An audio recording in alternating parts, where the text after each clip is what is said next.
S Jaishankar जी ने Japan में अभी जो बायलैटरल विजिटिंग के लिए वो जो गए हैं, उसके बाद वहां पे उनके खुद की जो काउंटर पार्ट है जिनका नाम है योको कामिकावा, ठीक है, ये है वो। तो उनके साथ कुछ इंपॉर्टेंट बातचीत हुआ है और उस बातचीत के दौरान जो जो आउटकम आया है आज के सेशन में हम उसके बारे में बात करेंगे।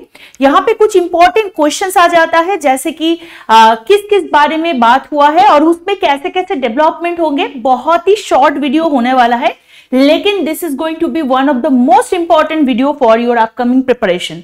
वीडियो को आखिर तक जरूर देखना, वीडियो को लाइक कर देना और मैक्सिमम जितना हो सके शेयर कर देना, because your sharing resembles us to one caring. तो आज बात करते हैं सबसे पहले, जैसे मैंने आपको बताया कि इन्होंने यहाँ पे गए हैं और यहाँ पे बहुत ही इंपॉर्टेंट बातचीत हुआ है। क्या हुआ है पहले देखो, इन्होंने किस बारे में बात किया है वो तो हम पहले देख लेते हैं। सबसे इंपॉर्टेंट चीज यहाँ पे देखने के लिए है, फर्स्ट ये है कि जियोपॉलिटिकल टर्म्स पे बात हुआ है, जियो इकोनॉमिकल टर्म्स पे और टेक्नोलॉजिकल ट्रेंड्स।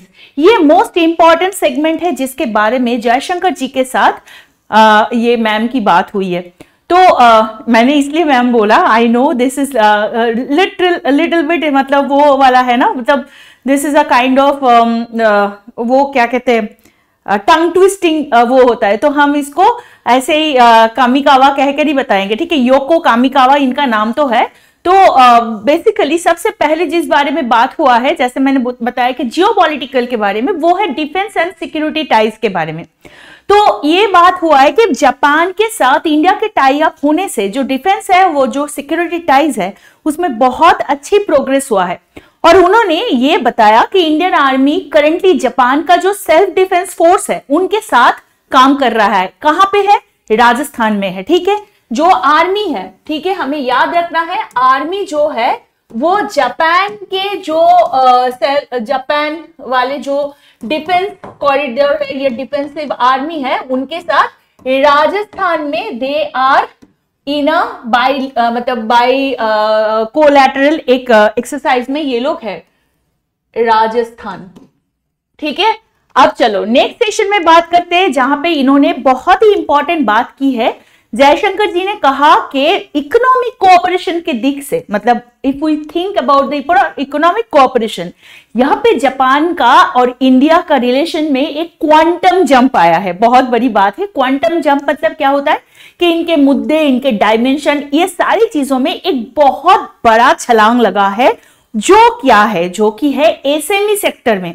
एसएमई को अगर हम समझे तो हमें पता है कि स्मॉल मार्जिनल एंटरप्राइज होता है, और इसको अगर हम क्लासिफाई करें तो यहाँ पे स्मॉल एंटरप्राइज जिसका प्राइस वैल्यू होता है 1 करोड़ टू 10 करोड़, और मीडियम एंटरप्राइज का होता है 10 करोड़ टू 20 करोड़, ठीक है, जिसमें इन्वेस्टमेंट थ्रेशोल्ड होता है 5 to 50 crore in the case of SME, और यहाँ पे 50 to 100 crore in the case of investment. मतलब इंडिया और जापान के जो रिलेशनशिप है उसमें इतना इन्वेस्टमेंट की जगह है, और इसके बारे में भी इंपॉर्टेंट बातचीत हुआ है।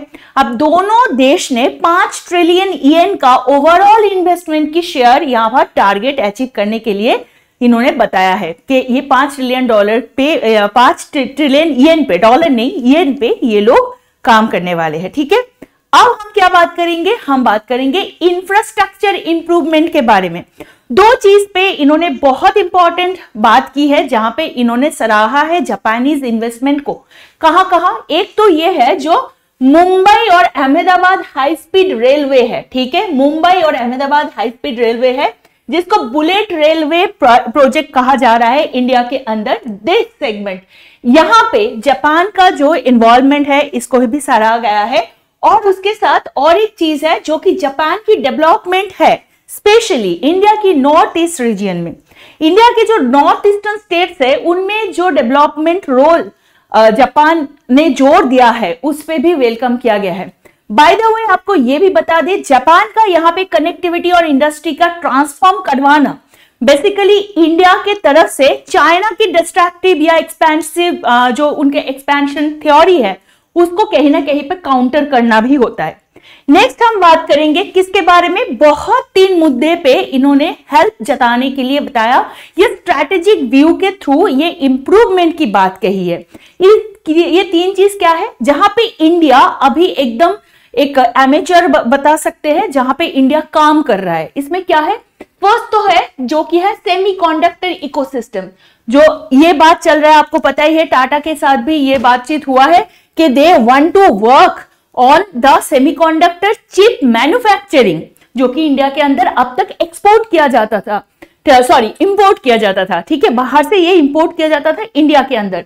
लेकिन यहाँ पे सेमीकंडक्टर इकोसिस्टम को बिल्डअप करने के लिए जहां पे जापान की मीडिएटरीज होना बहुत इंपॉर्टेंट है, ये बताया जा रहा है। सेकेंड जो चीज है वो है ग्रीन टेक्नोलॉजीज।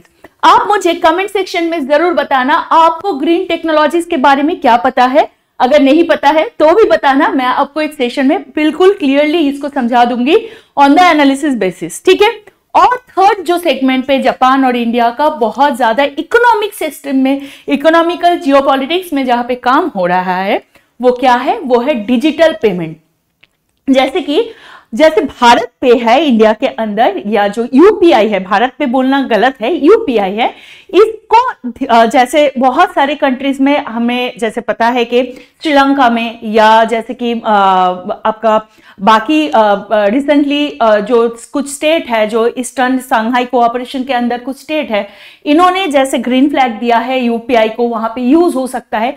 वैसे ही Japan also working on that. ठीक है, जापान को भी ये जो जापान का सोच है उसको फैसिलिटेट करवाने के लिए ही भी बात किया गया है, बहुत ही इंपॉर्टेंट है। और लास्ट एक सेगमेंट यहां पे हम बात करेंगे वो है वीजा।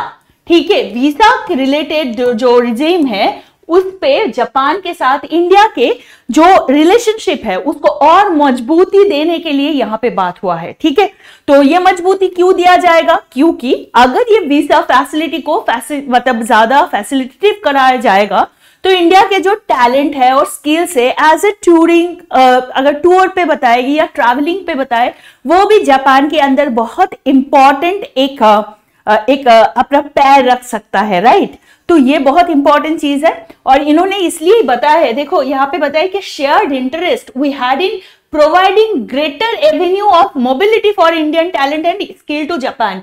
देखो जितना अच्छा ये वीजा क्वालिटी अपडेट होगा उतना अच्छा इंडियन स्किल जापान में अपने आप को रिप्रेजेंट कर सकता है, which is actually overall a very good decision. ठीक है, ये चीज आपको समझ में आ गया होगा। तो आज की सेशन में यही बहुत इंपॉर्टेंट था, जहां पे हमने क्या क्या किया।